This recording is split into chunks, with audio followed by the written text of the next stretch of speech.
Okay, so my name is Hiroyoshi MITAKE, who is a faculty of the Math Department of U Tokyo.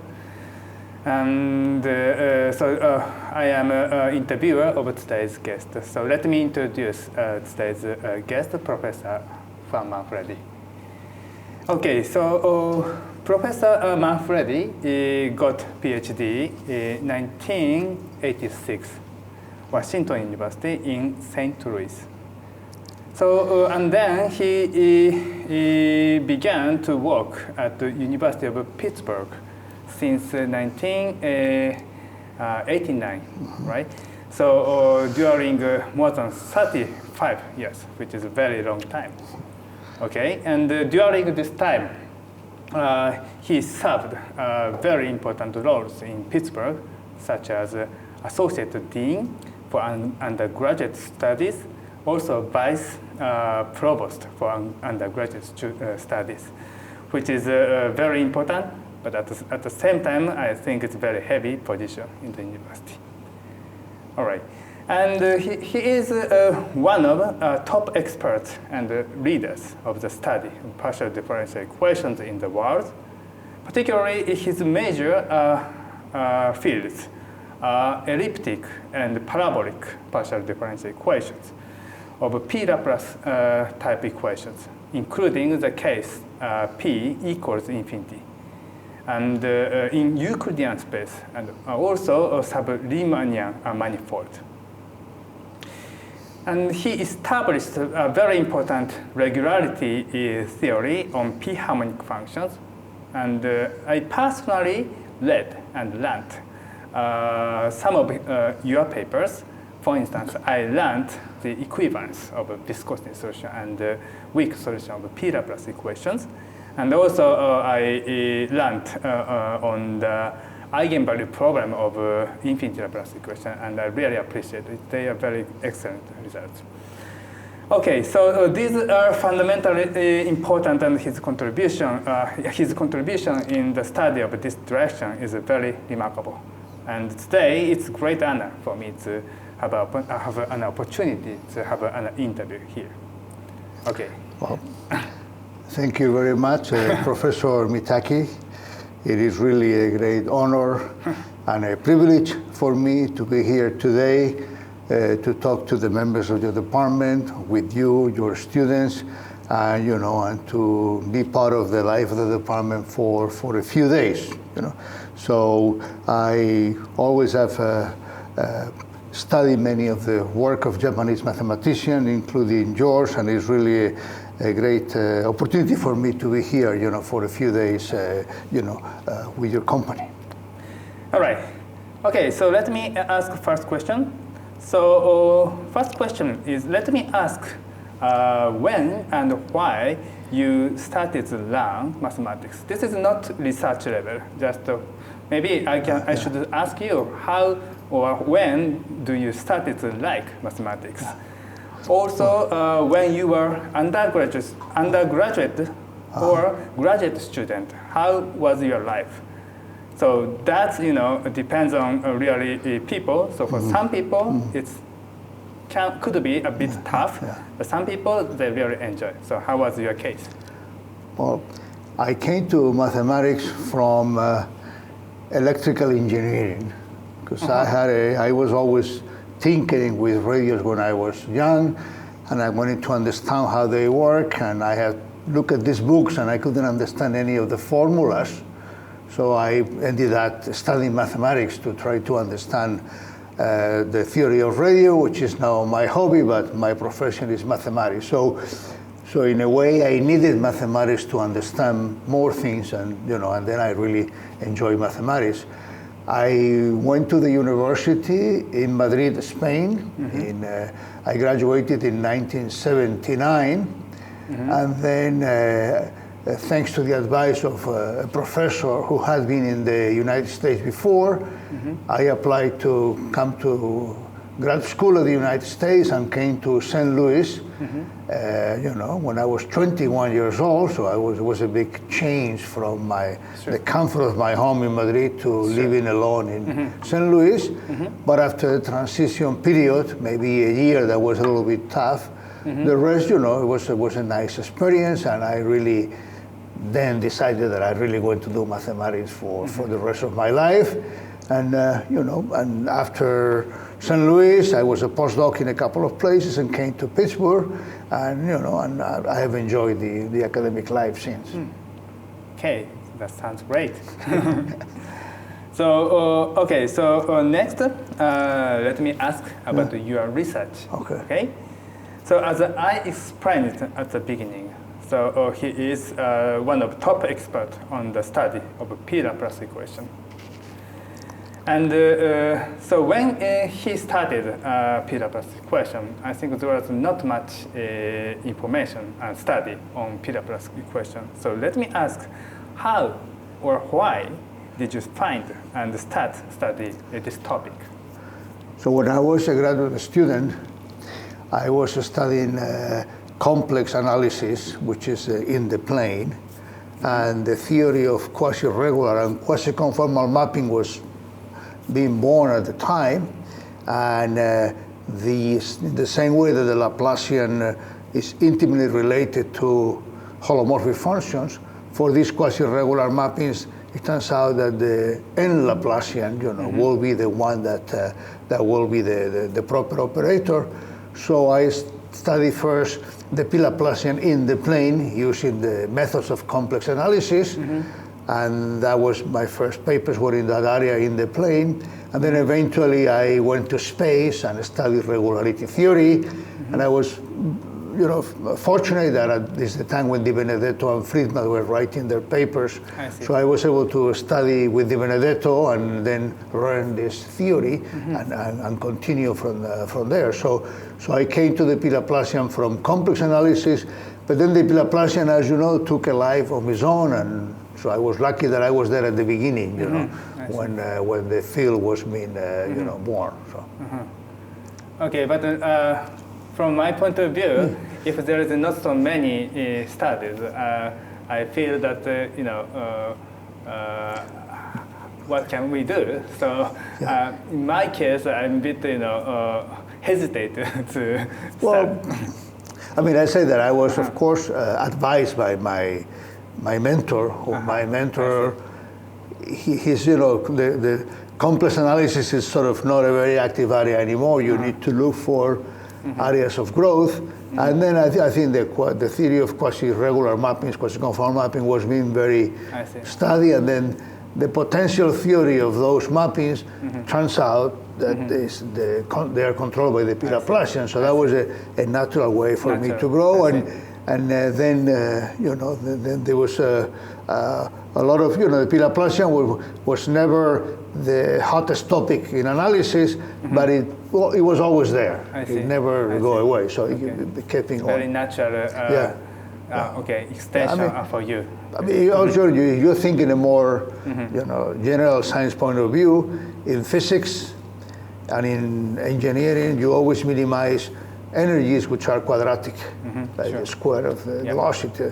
But if instead of quadratic you have other power, then the p-Laplacian appears naturally in this type of power laws. Yes, I agree. All right. Okay, thanks. Okay, and next question. So this is also related to p-Laplace equation. So during 30 or 40 years, so the development of the study of p-Laplace equation and the associated equation is remarkable. So it can be hard to answer, but what do you think? What is the most or quite remarkable, successful development from your point of view? It's sort of course, there are various things that I think have set the theory in motion. But if we go for the most recent one, I think the development, the connection between tug of war and first the infinity Laplacian, and then tug of war with noise and the p-Laplacian, that I think was a very important development because it opened, a communication between two fields, elliptic PDE, and then the theory of stochastic gains, probability. And I think that was a very rich interaction that has many applications. So that's, that's something from 2008 or something. So it's really very nice. Then, of course, the infinity Laplacian is also an operator that has a special role as being, the scalar equation that is most nonlinear in some sense, and that also appears in many unexpected places, like in data science, in image processing. So again, that's another important development. And then you have the standard regularity theory that has been developed, from Di Benedetto, Friedman, all, and then the nonlinear potential theory, I would say, from the school of Mignone and collaborator, which is also so. But I think in terms of the most striking, I think I will put the tug of war. Okay. Yeah. Okay. So next question is kind of my personal curiosity. Okay. So which is about a strong comparison principle for p-harmonic function. Okay. So this principle is somehow easy for smooth solution, classical solution, and so naturally it's pretty much expected for weak solutions or viscosity solution too. But this is still open, right, in general dimension. And the reason why I asked this is you proved this principle in two-dimensional case, which is quite a long time ago, I think. And do you still have any concern on this problem, or do you have some opinion?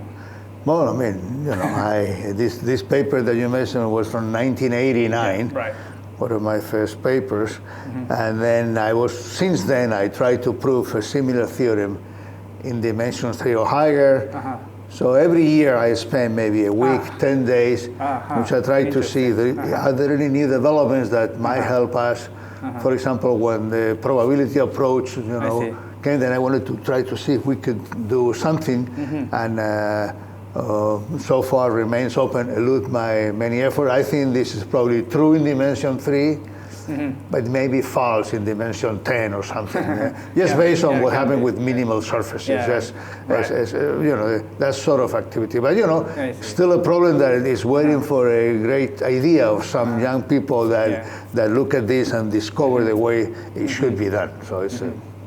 Okay, I'm pretty happy to hear about this. So it's also very impressive that you are still, trying to consider every, some period every year. That's very, impressive to me. Okay, so so the next question is a general question. As I explained it, so you had a very responsible position in the university, which must be very heavy, right? So although you had such a heavy duties, you still continued to do research constantly, okay? So how could you manage? So do you have something you keep in your mind in such cases? Well, there are a couple of things. First of all, you rely more on your collaborators and your co-authors. They have to be more patient because you often are delayed.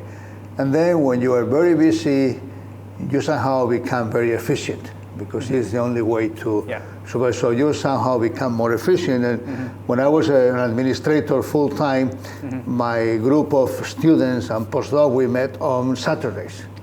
And it was a nice, opportunity for me to spend a few hours with them. And of course, timing was good because my children were already gone, so I could go on Saturdays, to do mathematics. So there was a good timing, becoming more efficient by necessity, and also relying a lot more on your collaborators and co-authors. Okay, so this is very precious information. Okay, so the last one, so the last question is for young people, so who aim to be mathematicians or studying mathematics in under or graduate course currently. So could you give them some message to them? I think first of all, follow your passion. You have to do what you like, because you will have to work very hard to do it well. So you have to like it. But in general, I think students of mathematics should study as much physics as possible, because physics explains many of the origin of the mathematical concepts. So having a good intuition helps you understand, certain things. Now we're going to enter into an area of mathematics where between automatic proving systems, machine learning, artificial intelligence, things will change. So for you have to be well informed, have an open mind on what these things can do for you and cannot do for you.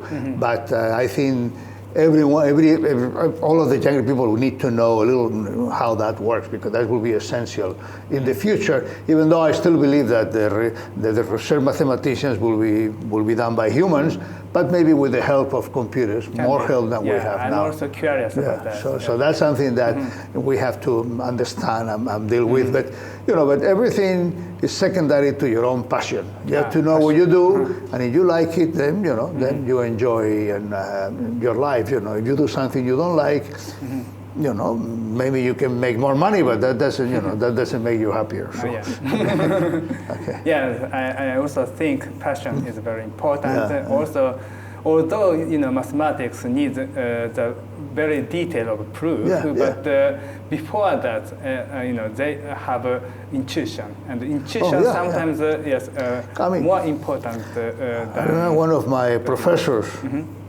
told me that mathematical theory is 5% inspiration and 95% transpiration when you are writing.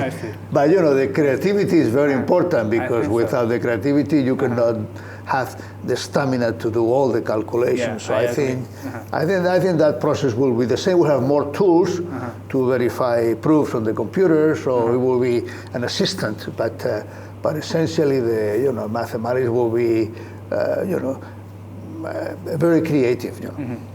The mathematicians have to be creative. Yeah, I agree.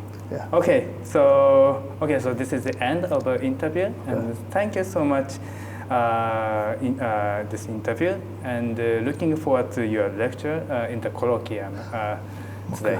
Thank you very much, Professor so much. MITAKE. It has been a great pleasure talking to you, and I look forward to the colloquium. Yes. Okay. Thank you. Thank you. Thank you.